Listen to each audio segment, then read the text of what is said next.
Critical stakeholders in the education sector have condemned the decision of the federal government to peg the age at which students can write the senior secondary school certificate examinations, that's SSCE, at 18, saying it will simply draw the sector back. Nigerians on X and some stakeholders have reacted to the comment by the Minister of Education, Professor Tahir Mamman, that from 2025, any candidate who is not up to 18 will not be allowed to write the examination, and without doing so, such candidates won't be able to seek admission into tertiary institutions. The stakeholders who spoke with newsmen yesterday included the Nigeria Union of Teachers, NUT, the National Parent Teachers Association of Nigeria, NAPTAN, the Congress of University Academics, CONUA, the Academic Staff Union of Universities, ASU, and a member of a non-governmental organization, Concerned Parents and Educators Network, CPE. Federal government's position, Mamman, who spoke on a television program on Sunday night, this was where he stated it. He dropped a hint about the policy. Nigeria operates 6334 system, where a child enrolls in school at age 6 for 6 years, each of primary and secondary education. Now, at the end of secondary school, a Nigerian is expected normally to be about 18 years old. But many students often graduate at 16 or less due to skipped grades. Now, it however made an exception for the 2024 admission cycle, which it said will accept candidates as young as 16. But Mamman said such underage students will no longer be allowed to write the SSCE. The education minister was asked whether the status quo for the minimum age of admission into our institution was 16 or 18. He said it is 18 years. What we did at the meeting that we had with JAMB was to allow underage candidates this year and for it to serve as a kind of notice for parents from next year. Royal Chief, you're a parent. How would you react to this story? This is the worst news whatsoever in this year. The worst news whatsoever. Why? The worst news because this is a setback to the educational sector. And I think we have educationists in this country who can continue to cry out to federal government to look at policies that are inhuman, look at policies that are anti-human, anti-parents, anti-children. These are policies that is against children of our generations. We are talking about bringing our children to the best line of education. Okay? He's bringing those stone age of his, that there was no age limit. Okay, children of 16 are allowed to get married in some section of this country. Okay, we know that from 18 you become an adult, and these children develop maturity less than that age these years. They know something more than you. They are very intelligent. Like for me, let me use myself as an example. I didn't do JS2. When I was in JS1, they saw that everything in JS2 I've covered it. I didn't do JS2. I was promoted from JS1 to JS3. And I cope.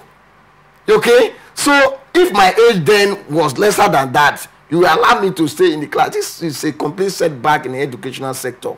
I have a child that is about writing when he reaches 16 years. So, the child now will sit at home for 2 years. Doing what? And we are talking about our children involving in cyber crime.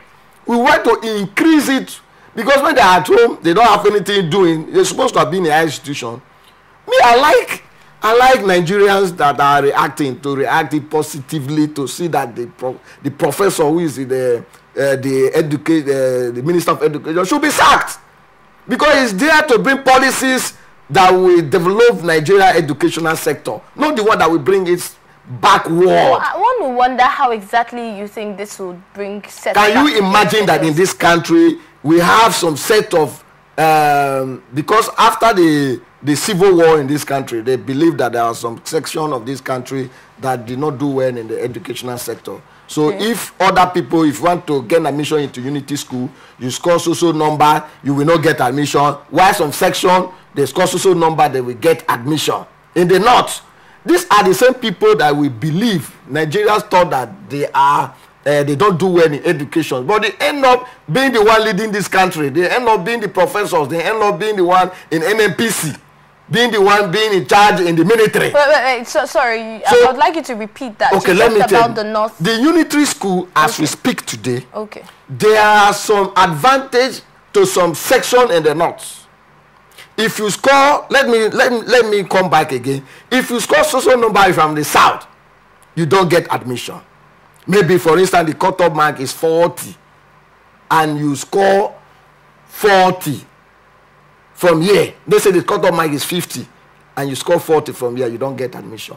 But if you score 20 or even 10, you will be admitted into unity school. I really would not say that's not true, because we've heard talks about that. But I have not really, you know, it is what those people facts to back it up. From those people from those areas that we believe that they don't have access to quality educations. Yes. Let's encourage them to go to school. They end up being the one leading you.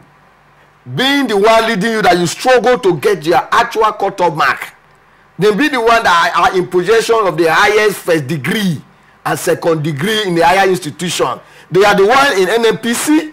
They are the one in military. But this is not the situation. That is the situation because these are the situations that we must look at. Why do we look at these situations? If you are not 18, you don't get admission generally in Nigeria. Okay? You sit at home and be eating parents' money, and be eating Indomie, and be eating food. When we have children in other countries, 16 years, are managers of companies. We have children below 16 years, are managers of companies. They are doing well. Okay? If you go into the internet world, you can see children, teenagers that are doing well. Okay? If you have a teenager that are gifted in terms of preaching into the gospel, and I want all the senior men of God to come. We have seen teenager prophesying, doing miracles in our churches. So are you going to say because of that child is below 18, he cannot establish a ministry? How old was Jesus Christ when he started doing ministry work? It was 12 years old when he started performing miracles. But how is this going to stop them from exploring and doing the things that they are supposed to do? This thing is very annoying, and I want both the religious sector, the traditional institutions, just like the academia, they start condemning it. And I know if we start condemning it, the federal government, they will reverse it. It was said some months ago, and they said it has been reversed. Why is he coming out to say, for me, a statement of the minister cannot be a law in this country? He said it's a policy that has been there. He's just bringing up the implementation. It has been there. And you know that we have children that are below that age. We have children. They are about to write WASSCE. They are about to write JAM. Okay, let them extend the age to go to service to 40. Because when JAM, we are biting our children. You write 1, 2, 3, you don't meet up the cut-off mark because of the environment. Okay, they jump up to become JAM that is digitalized. And in my community, we don't have any school that have computer.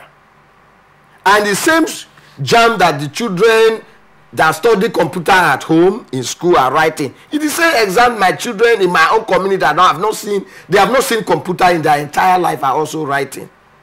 And you expect them to compete with the same children that have been studying computer all their lifestyle. Okay? These are issues that we have. Now, if they did not, they underperform. We'll cry. Oh, these children were underperformed. You go to some of the secondary school, we don't have science lab. It is only during exam that they arrange those labs for them to know. Some of them have not seen what they call acid in their entire life. And they study science subjects, physics and chemistry. And you don't have laboratory. They've not visited laboratory all their years. And you expect them to perform, to have 9 credits for them to be admitted in their institutions. So this is the worst policy government want to do, and Nigerians will continue to condemn it until it is reversed.